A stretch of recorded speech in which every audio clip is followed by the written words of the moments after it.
Saya teringat waktu SD itu kalau ditanya cita-cita oleh guru, saya itu selalu menjawab pilot. Anak kecil itu kalau lihat pilot, lihat pesawat tempur gitu kan, sepertinya keren sekali gitu loh. Jadi kalau ditanya saya pengen jadi pilot itu.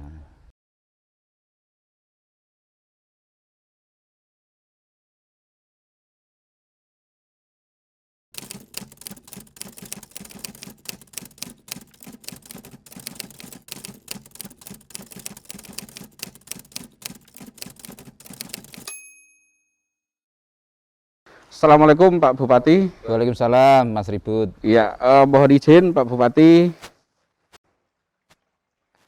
bersama saya Bupati Bantul Abdul Halim Musleh. Siang ini ada di Taman Rumah Dinas Bupati. Nah, Pak Bupati, ini kan wakil rakyat sebagai anggota dewan sudah nih, wakil bupati juga sudah. Hari ini bupati. Lah dulu cita-cita waktu kecil sebenarnya pengen jadi apa Pak Bupati? Ya begini Mas Ribut, saya teringat waktu SD itu kalau ditanya cita-cita oleh guru, saya itu selalu menjawab pilot. Pilot. Anak kecil itu kalau lihat pilot, lihat pesawat tempur gitu kan, sepertinya keren sekali gitu loh. Jadi kalau ditanya saya pengen jadi pilot itu. Apalagi nama saya itu Abdul Halim, mungkin ayah saya ngasih Abdul Halim itu inspirasi Abdul Halim Perdana Kusuma itu mungkin. Nah, dalam perjalanannya tiba-tiba kemudian menjadi seorang politisi. Apa yang menginspirasi? Iya itu nasib Mas. Itu nasib itu ya. Jadi dari kecil saya sekolah di MI, bukan SD, MI itu Madrasah Ibtidaiyah, kemudian ke MTS, Madrasah Aliyah ya. Jadi jauh dari cita-cita jadi pilot itu Mas itu ya. Baik Pak Bupati, hari ini kan sudah jadi bupati dan di tengah kondisi pandemi COVID-19. Ya. Nah, pada saat itu ada hal yang menarik. Pak Bupati ketika pertama merasa terpapar COVID, itu kemudian diposting pengalamannya. Itu seperti apa ceritanya? Katanya harus ke dapur, bedain mana gula, mana garam. Ya. Jadi saat itu saya kan sering keluar ya acara-acara sama para birokrat atau para pengurus partai politik itu saat itu sering sekali saya bertemu orang itu. Apalagi saya habis saja terpilih sebagai bupati melalui pilkada itu. Jadi tamu itu tiap hari nggak ada habisnya gitu. Suatu saat saya itu mau keluar rumah, ambil parfum saya semprot, kok enggak bau wangi gitu. Saya sudah mulai curiga, ini keliru enggak ini parfumnya. Nah, saya curiga itu. Terus saya cium-cium gitu, enggak terasa wanginya. Terus saya ambil itu minyak kayu putih. Saya cium gini enggak terasa gitu. Wah, saya sudah mulai curiga. Kemudian saya ke dapur, ambil gula sama garam. Saya cicipi gitu, enggak ada rasanya semua. Rasanya wah ini tanda-tanda kuat terkena COVID ini. Terus saya manggil petugas untuk swab di rumah, itu apa yang saya duga itu jadi kenyataan. Istri saya juga di swab positif juga. Jadi kami berdua positif, malam itu juga harus ke rumah sakit, diberikan satu tindakan ya oksigen karena saturasi juga turun sekalipun saya tidak merasakan demam atau lemes itu, tapi saturasi tetap turun di bawah 90 saat itu. Tapi badan kok biasa saja ya, hanya kehilangan penciuman itu saja gitu.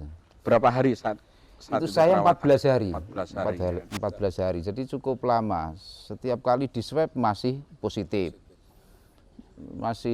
Istri di swab masih positif. Akhirnya mundur-mundur sampai 14 hari baru negatif. Nah, ini kondisi Bantul kan di DIY juga cukup tinggi nih Pak Bupati. Yeah. Ini sebenarnya seperti apa penanganan selama ini seperti apa, Pak? Ya, jadi pertama kita itu selalu terbuka ya terhadap data itu, karena kita ingin data COVID itu data yang berintegritas gitu ya.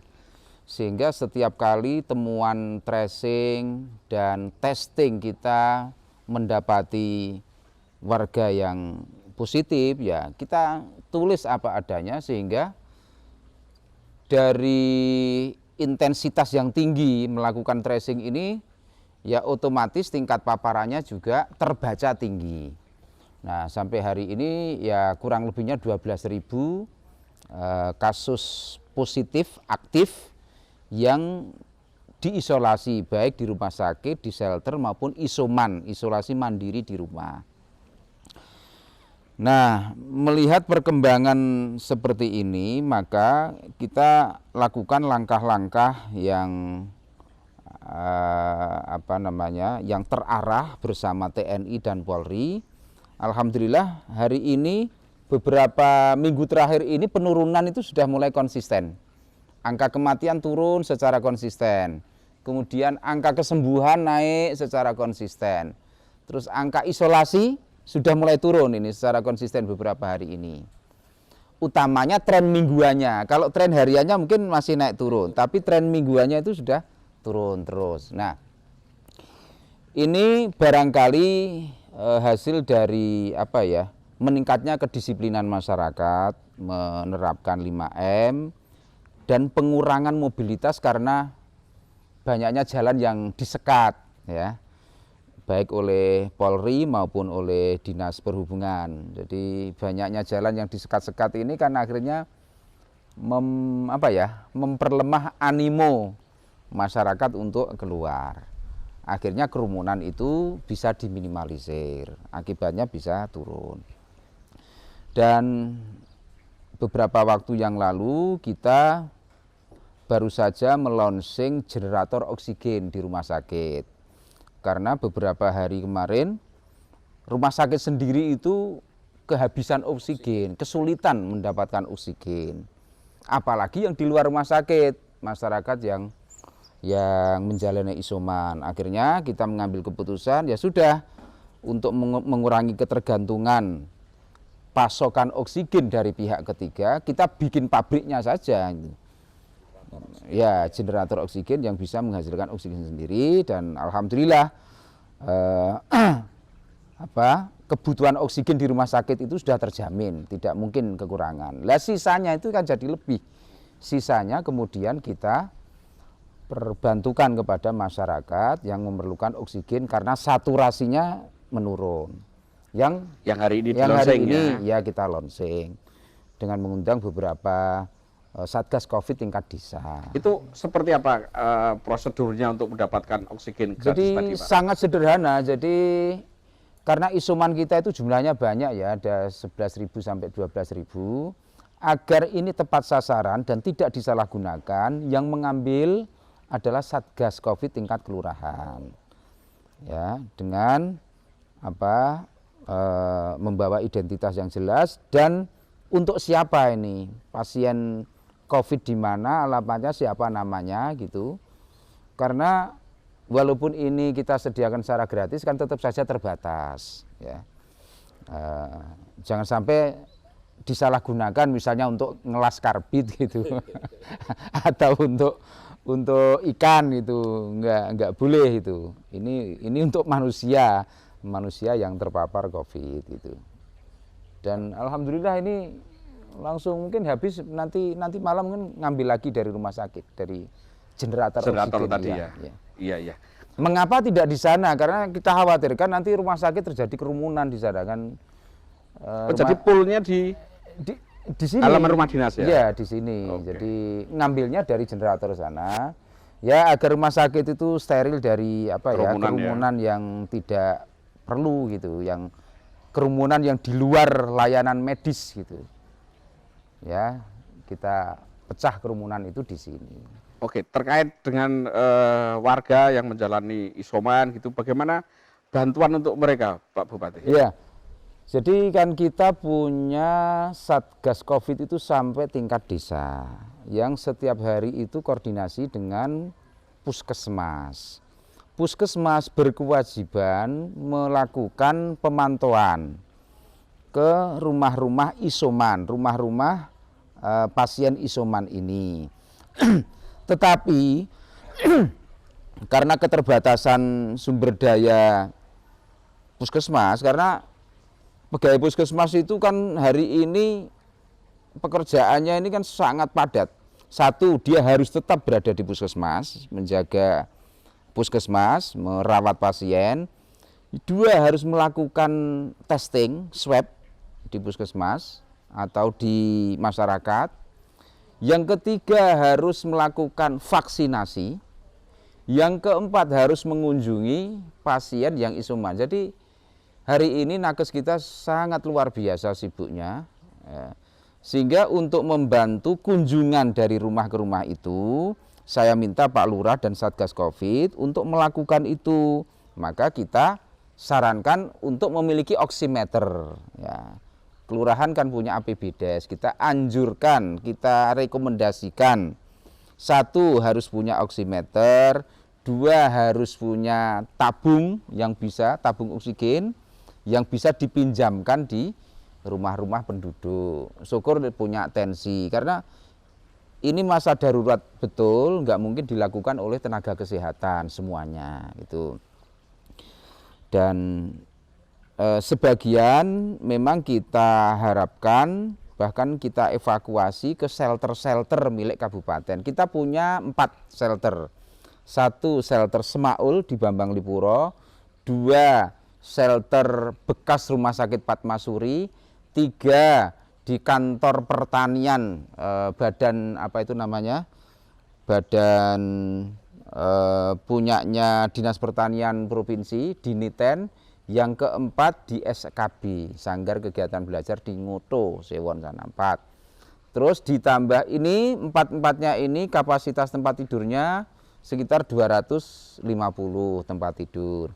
Ditambah asrama Polairut yang ada di Depok sana, itu kapasitasnya ya sekitar 50 tempat tidur. Jadi sekitar hanya 300 tempat tidur. Jadi tidak mungkin semua pasien isoman itu dibawa ke shelter.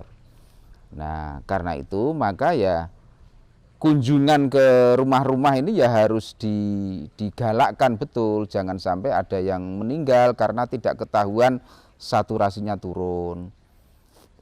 Meninggal karena tidak tahu harus cari oksigen itu kemana. Maka dengan adanya stasiun pengisian oksigen gratis ini, kita harapkan angka kematian menurun, angka kesembuhan naik, kemudian paparan pandemi menurun. Ya, satu di antara ikhtiar kita sebenarnya kan vaksinasi. Betul. Pak Bupati. Nah, seperti apa vaksinasi di Bantul? Ya, ini salah satu problem kita, Mas. Jadi sasaran vaksin di Bantul itu 834.000. Penduduknya kan 1 juta. Sasaran yang divaksin yang umur 12 tahun ke atas itu jumlahnya 834.000. Nah, yang kita vaksin per hari ini baru 225.000. Kira-kira ya masih 600.000 lebih warga yang belum divaksin. Lah kenapa kok tidak bisa segera divaksin? Karena vaksin itu kan impor. Dan mereknya saat ini macam-macam. Ada yang pertama itu Sinovac, AstraZeneca, ada Moderna, ada Pfizer, ada Sinopharm untuk difabel. Ada banyak sekali merek-merek ini yang harus diimpor dari luar negeri oleh pemerintah pusat. Kemudian pemerintah pusat mendistribusikan ke kabupaten kota. Nah, apa yang kita minta, jumlah berapa yang kita minta itu ya selalu dikirim kurang dari itu gitu. Ya mungkin ketersediaan di pusat itu belum bisa sekaligus banyak gitu, bertahap gitu. Ya memang keluhan beberapa daerah memang sama Pak Bupati. Jadi tentang ketersediaan vaksin itu sendiri. Nah, tetapi di sisi lain pemerintah mewacanakan bahwa sertifikat vaksin itu akan menjadi Nah, senjata ampuh atau menjadi kartu sakti untuk masuk fasilitas umum. umum. Nah, Ya. seperti apa pendapat Pak Bupati? Jadi di Bantul itu belum kita terapkan. Kenapa? Kita khawatir bahwa nanti hanya sedikit masyarakat yang bisa dilayani, hanya sedikit masyarakat yang bisa menerima layanan publik dari pemerintah maupun dari pihak-pihak yang memberikan jasa layanan kepada masyarakat. Apalagi cakupan atau capaian vaksinasi di Bantul itu ya belum ada, ya kira-kira baru seperempatnya, ya. Baru seperempatnya, baru 25%. Kita khawatir nanti yang belum divaksin ini tidak bisa mengakses layanan publik. Syarat itu bisa kita terapkan manakala sudah lebih dari 50% itu. Jadi memang wacana itu di satu sisi bisa merangsang atau mendorong masyarakat untuk mau divaksin, karena pada masa awal-awal vaksinasi itu banyak yang nggak mau, Mas, pada takut divaksin. Tapi karena ada syarat itu, beberapa itu, mereka dengan inisiatif mendaftarkan, bahkan akhirnya pemerintah sendiri yang kewalahan karena vaksinnya nggak ada, vaksinnya nggak tersedia. Tapi karena di Bantul itu baru 25%, kita belum menerapkan syarat sertifikat vaksin itu ya. Vaksin itu untuk layanan publik yang diberikan oleh Pemda Bantul. Nah, ini ada cerita, ada meme ramai di sosial media.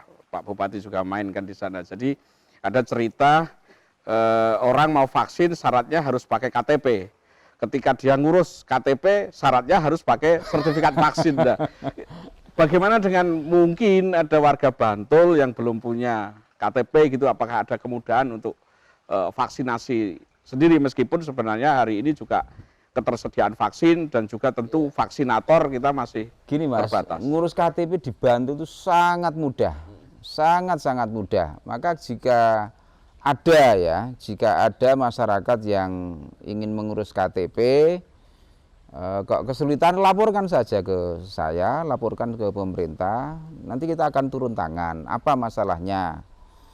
Memang ada misalnya orang luar mau pindah, ya, tetapi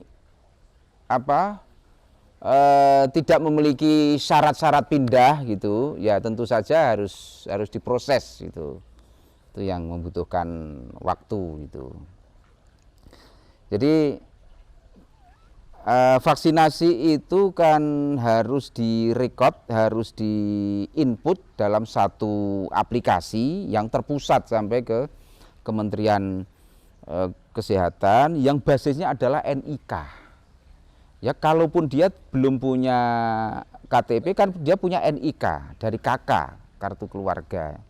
Itu cukup sebetulnya. Karena vaksinasi itu sudah by name, by NIK penduduk Indonesia, sehingga yang tidak punya NIK ya harus ngurus NIK dulu gitu. Oke. Karena aplikasi itu buatan pemerintah pusat, tidak ada kolom yang tidak pakai NIK, itu nggak ada. Kalau tidak di situ nggak bisa jalan itu. Betul, di Peduli Lindungi. Iya. Ya, artinya kemudahan sudah diberikan, tinggal tantangannya adalah ketersediaan vaksin Betul. itu sendiri dan juga tentu vaksinator dan sebagainya. Nah, tadi diceritakan nakes itu luar biasa, pegawai puskesmas itu pekerjaan luar biasa. Apa perhatian pemerintah Bantul terhadap mereka, Pak Bupati? Jadi nakes itu kita berikan tambahan honorarium jumlahnya 5-15 juta per bulan per orang. Dokter sampai perawat, ya, ada grade-nya itu kisaran 5-15 juta di masa pandemi ini, ya. Karena kita tahu hari ini negara itu sangat mengandalkan mereka, bangsa dan negara itu sangat mengandalkan tenaga dan ilmu mereka, sehingga mereka ini bekerja itu hampir 24 jam gitu ya. Dan ingat bahwa di Bantul ini sudah ada 127 nakes yang terpapar COVID. Mereka adalah orang-orang yang paling berisiko karena setiap hari merawat pasien COVID. Di rumah sakit sendiri itu 127 tenaga kesehatan baik dokter maupun perawat yang terpapar. Jadi pernah suatu saat rumah sakit itu kehabisan betul tenaga yang merawat pasien karena mereka juga isoman gitu. Di saat rumah sakit sedang membutuhkan sumber daya yang banyak, sumber daya manusia yang banyak. Bahkan kita sudah mengumumkan rekrutmen dokter perawat dari 26 yang kita umumkan, yang daftar cuma 6, Mas. Mungkin takut karena tugasnya itu harus merawat pasien COVID itu. Jadi kita doakan teman-teman nakes tetap sehat, Pak Bupati, sampai hari ini, dan pahlawan-pahlawan kita, saudara-saudara nakes kita yang karena terpapar COVID dan wafat, semoga amal ibadahnya diterima Allah Subhanahu wa Ta'ala. Amin. Terima kasih Pak Bupati. Di urep-urep siang ini yang nyaman, sangat nyaman di taman ini, tetapi karena waktu kita harus berpisah. Tapi sebelum berpisah, pesan apa yang Pak Bupati ingin sampaikan kepada warga Bantul saat ini? Ya, saya berpesan kepada warga Kabupaten Bantul yang saya cintai bahwa hari ini paparan COVID terus-menerus mengalami penurunan. Sekalipun kita masih berada pada masa pandemi level 4 dan sudah mengalami penurunan, tetap saja protokol kesehatan itu harus terus secara disiplin kita terapkan. Karena penurunan ini mengindikasikan bahwa masyarakat yang disiplin menerapkan protokol kesehatan itu terbukti bisa menurunkan paparan pandemi. Maka teruslah menerapkan protokol kesehatan sampai pandemi COVID di Kabupaten Bantul itu benar-benar selesai. Begitu, Mas. Baik, terima kasih Pak Bupati. Selamat siang. Assalamualaikum warahmatullahi wabarakatuh. Waalaikumsalam warahmatullahi wabarakatuh.